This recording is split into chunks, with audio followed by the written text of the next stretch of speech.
ओम नमः शिवाय मित्रों, आज का वीडियो उन सभी लोगों के लिए है जो भगवान शिव को मानते हैं। हाँ मेरे दोस्तों, मैंने कहा जो भगवान शिव को मानते हैं, जो भगवान शिव को अपना प्रिय समझते हैं, परंतु भगवान शिव को मानते तो हैं लेकिन जानते नहीं हैं। जैसे कि आपने थंबनेल में देखा होगा कि मैंने लिखा है मैं शिव हूँ। हाँ मेरे दोस्तों, मैं शिव हूँ, आप सभी शिव हैं। आज इसी पे हम चर्चा करेंगे कि शिव का एक रूप है अर्धनारीश्वर। मैं अर्धनारीश्वर हूँ, मैं शिव हूँ। मैं ये क्यों कह रहा हूँ? क्योंकि वीडियो को अंत तक देखिएगा, तभी आपको पता चलेगा कि हम शिव को मानते तो हैं लेकिन जानते नहीं हैं। हम सब मानते हैं कि शिव अर्धनारीश्वर है, पर शिव का हमारे अंदर वास है, हम भी अर्धनारीश्वर हैं।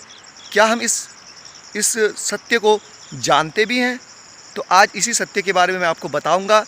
चैनल को कर लीजिएगा सब्सक्राइब, क्योंकि ऐसे ही कुछ रोचक तथ्यों से मैं आपको परिचित कराऊंगा जो हमारे जीवन से जुड़े हैं, जो प्रकृति से जुड़े हैं। तो चलिए जानते हैं कि हम क्यों हैं अर्धनारीश्वर और हम इससे क्या सीखते हैं, शिव हमें क्या सिखाते हैं। क्योंकि हम सबकी उत्पत्ति, हम सबका जन्म स्त्री और पुरुष के मिलन से हुआ है, तो कहीं ना कहीं हम में अपनी माँ और पिता दोनों के ही मिलन का भाव है। इसीलिए हमारे शरीर में जो भी हमारे शरीर की रचना है उसमें स्त्री और पुरुष दोनों तत्व मौजूद हैं। इसीलिए भगवान शिव का एक रूप अर्धनारीश्वर है, जो बताते हैं कि हर इंसान में, चाहे वो स्त्री हो चाहे वो पुरुष हो, उसमें स्त्री भी है और पुरुष भी है। तो चलिए, ये तो बात क्लियर हो गई है। हमने जान लिया कि ना तो मैं पूरा पुरुष हूँ ना तो मैं पूरी स्त्री हूँ। हम सभी में स्त्री और पुरुष दोनों हैं, क्योंकि हम दोनों का हमारा जन्म स्त्री और पुरुष के मिलन से हुआ है। अब बात करते हैं कि अर्धनारीश्वर स्वरूप और क्या बताता है। अर्धनारीश्वर स्वरूप ये बताता है कि अगर हम में स्त्री और पुरुष दोनों हैं तो हमें दोनों ही लिंगों में भेद नहीं करना चाहिए।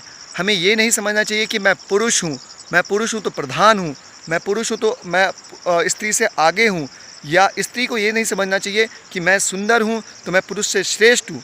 क्योंकि स्त्री भी पूर्णतः स्त्री नहीं है, उसमें भी पुरुष है आधा और पुरुष में भी आधी स्त्री है। तो भगवान शिव हमें ये बताते हैं कि हमें पुरुष और स्त्री में भेद नहीं करना चाहिए। तो अगर आप भोले के भक्त हैं तो इस बात को जान लीजिए कि हमें स्त्रियों के प्रति या पुरुषों के प्रति अच्छा भाव रखना चाहिए।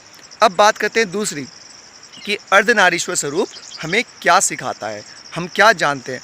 अर्धनारीश्वर स्वरूप ये बताता है कि हमें, अगर हम पुरुष हैं तो हमें स्त्रियों के प्रति सम्मान का भाव रखना चाहिए। जैसे भगवान भोलेनाथ ने हमेशा अपनी पत्नी को और हर स्त्री को सर्वोच्च सम्मान दिया।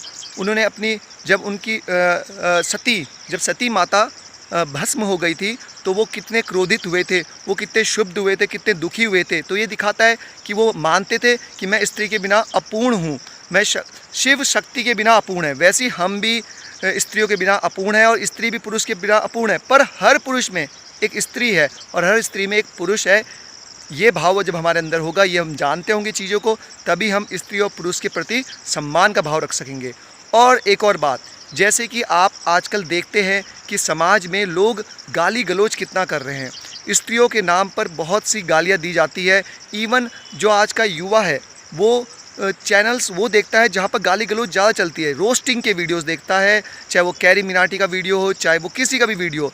तो इससे ये पता चल रहा है कि कहीं ना कहीं उसके अंदर पुरुष का भाव, कि मैं पुरुष हूँ, तो वो गाली कौन दे रहा है? कैरी मिनाटी दे रहा है। और सुन कौन रहे हैं? आप सुन रहे हैं।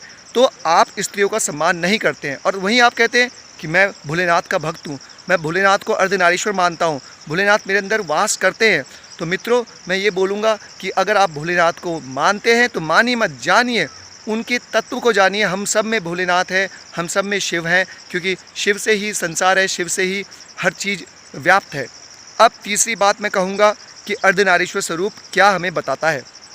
अर्धनारीश्वर स्वरूप हमें तीसरी बात ये बताता है कि हर पुरुष के अंदर आधी नारी और आधी पुरुष है। इसीलिए वो अपने मित्र पुरुषों में भी ढूंढता है और महिलाओं में भी ढूंढता है, तभी वो संपूर्ण हो पाता है। इसलिए हमें हमेशा प्रेम रखना चाहिए। आपने देखा होगा, हमें जब कोई पर्टिकुलर स्त्री पसंद आती है, उसका रूप पसंद आता है, तो वो इसलिए होता है क्योंकि हमारे अंदर भी एक स्त्री है। तो एक स्त्री, वो आधी स्त्री है, तो वो पूर्णता के लिए दूसरी स्त्री को देखती है, तो इसलिए हमें स्त्री पसंद आती है। और स्त्री को पुरुष इसलिए पसंद आता है, इसलिए वो मित्रता करता है क्योंकि पूर्णता चाहिए होती है। तो अगर हम भगवान शिव को जानना चाहते हैं तो हमें अर्धनारीश्वर स्वरूप को जानना होगा और मानना होगा कि मैं शिव हूँ, मुझ में अर्धनारीश्वर है, मुझे हर इंसान को सम्मान करना चाहिए। और अंत में मैं कहूँगा कि भगवान शिव हमेशा प्रकृति में पाए जाते थे। आज हमने उन्हें मंदिरों में कैद कर दिया, घरों में कैद कर दिया, फ़ोटोज़ में कैद कर दिया। तो अगर आपको भगवान शिव से जुड़ना है, इस सावन मास में भगवान शिव की भक्ति करनी है, तो प्रकृति से जुड़िए, प्रकृति का आनंद लीजिए, क्योंकि कण कण में प्रकृति उत्पत्ति है और उत्पत्ति शिव है। तो आपको ये वीडियो कैसा लगा कमेंट बॉक्स में ज़रूर लिखिएगा। तब तक के लिए ओम नमः शिवाय।